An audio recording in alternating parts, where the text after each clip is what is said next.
What's up, everybody? Brett Mix here for the Monday Night Wars, Retro Wrestling 101. Here to take a look at the WWF side of Week 93. Ratings for this week for Raw were at 2.7 in the Nielsen ratings, and Nitro, they won by 1.7 in total because they drew a 4.4. So again, Nitro did a 4.4, WWF did a 2.7. So now all time with this week's loss, WWF now has 17 wins in the Monday Night War since they began. 17 wins, 74 losses, and 2 draws through the 93 weeks. It went live Monday night on the USA Network August 4th, 1997 from the Stabler Arena in Bethlehem, Pennsylvania. This was the Raw with a 2.7 rating.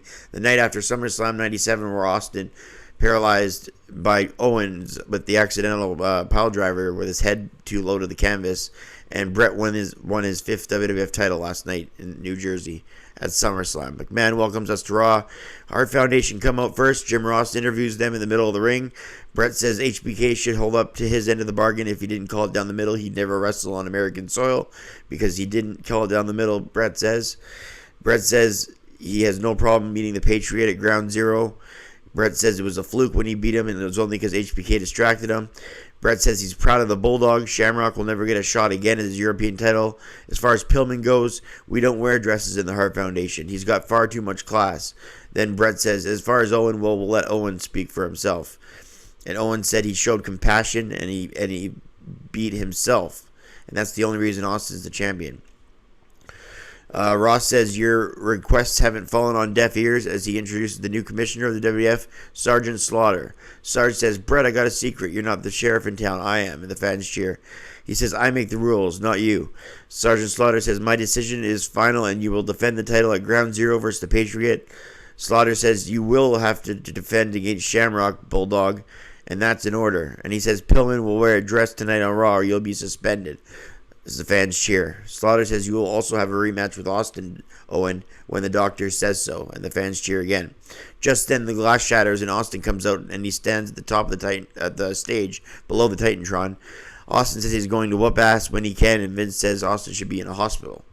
As we close the opening segment in the ring to open the show on the ring in the ringside area, sort of as the ringside side of things rather, we have Ken Shamrock versus Kama Mustafa. Kama still being labeled the Supreme Fighting Machine, his old gimmick, before he joined the Nation by Vince. Guess that's carried over. Heel to the back of the head of Shamrock, who gets tossed to the outside. The Bariquas come out and take out Kama as there's still that Nation warfare with the Nation and the Bariquas and the DOA. Those three stables going at it. Shamrock with a belly-to-belly victory over Kama in the end at 203. Basic 2-minute matchup. I gave it a star. They do another Brackus promo, say he's on his way to the WWF. Nothing ever came of it. Brackus never made it to even mid-card level in WWF. Next up, we had Taka Michinoku versus Brian Christopher. These two would be two standouts in the light heavyweight division in the 1998 year. However, this is the first time they have met each other on Raw. Taka sent down by Christopher with a suplex. Christopher sends Taka into the corner, a suplex, and Taka landed on his feet, then suplex and a spin kick to Christopher. Taka Michinoku got lifted, landing groin first onto the top rope, a backbreaker, and then out of the corner, a drop kick to Brian Christopher. A snapshot vertical suplex, then Taka was cradled but countered, hooking his legs, and he got the surprising 3 count from that roll-up at 3:27. Good match for just 207 seconds. It only went 3:27, so I give it 2 stars and a quarter. King's son, Christopher, then threw Brian out to the floor. Commissioner Slaughter says, here's your dress, Pillman, and you're going to wear it every night until you beat someone. And if you don't do that, you're suspended. Helmsley with Chyna takes on Vader with Paul Bearer, heel versus heel here. Vader and Triple H took shots beating on one another. Chyna took down Bearer on the outside as the fans cheer. Vader went to check on him, but got shoved into the corner and the corner of the ring post by Vader. Helmsley then throws Vader into the steps afterwards. It went to a double countout at 2:12 after Vader slams the steps down on the floor.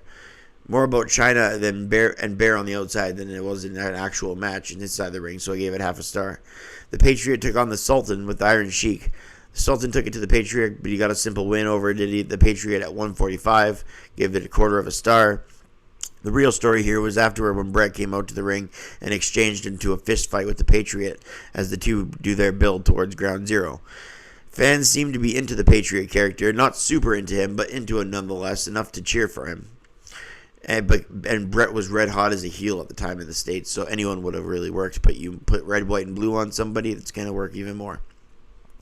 Vince introduced HBK, and wow, does he change his character around in this promo. He gets a mixed reaction after what he did last night, but now he's really, this is some of the best HBK mic work we see from this point right here all the way to Survivor Series 97 and afterwards, or till WrestleMania 14 where Michael's, sort of retired.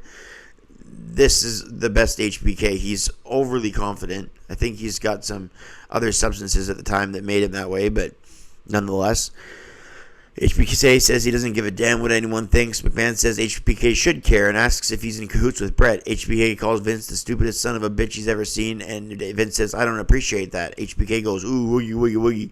Vince says, well, you might be scared when you face The Undertaker at Ground Zero. HBK grabs the mic and says, move it or lose it, Vince.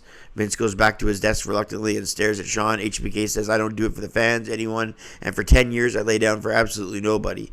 Me and Taker have been here for 10 years, and we haven't crossed paths till now. And then Taker's gong goes off, the lights come out, and Taker then goes towards Shawn, but Shawn leaves. Then on the Titantron, Paul Bearer pops up and said, Kane is coming, dead man. Oh, yes, Kane is coming. Taker looks like a mixture of nauseous, nervous, and annoyed.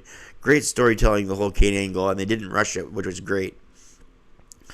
They say they talk more about Austin's injuries after SummerSlam. Ahmed Johnson then took on Chains. Chains went after the knee and gets back up, hits a spine buster followed by a press slam. The Los Pericos came down to the ring and went for a bike of Chains. Ahmed caught Chains in the Pearl River Plunge. Johnson of the Nation defeated Chains at DOA at the end at 2:11 after the Pericos distracted them. All three stables had a stare down. All of a sudden, Ahmed goes for the Nation symbol, the salute, and then they turn on Ahmed. So just after Ahmed joined the Nation like a month ago, they just turned on him. Ahmed is kicked out of the Nation by all of the other members, Kama, D'Lo, and Farouk. So Ahmed Johnson is now out of the Nation, it seems like.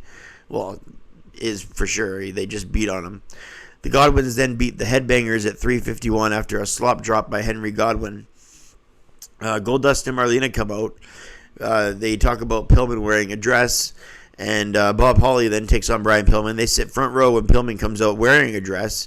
He has to wear the dress, and he's wearing ladies' underwear too underneath, as we see during the match. Pillman wearing, it's not like I was looking for that. It unfortunately got exposed to me.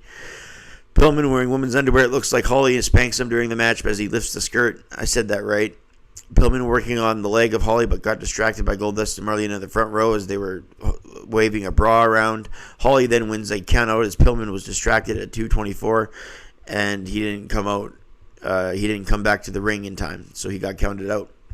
So Pillman must wear a dress next week now because the rule is Pillman has to wear the dress until he wins, or else he's suspended.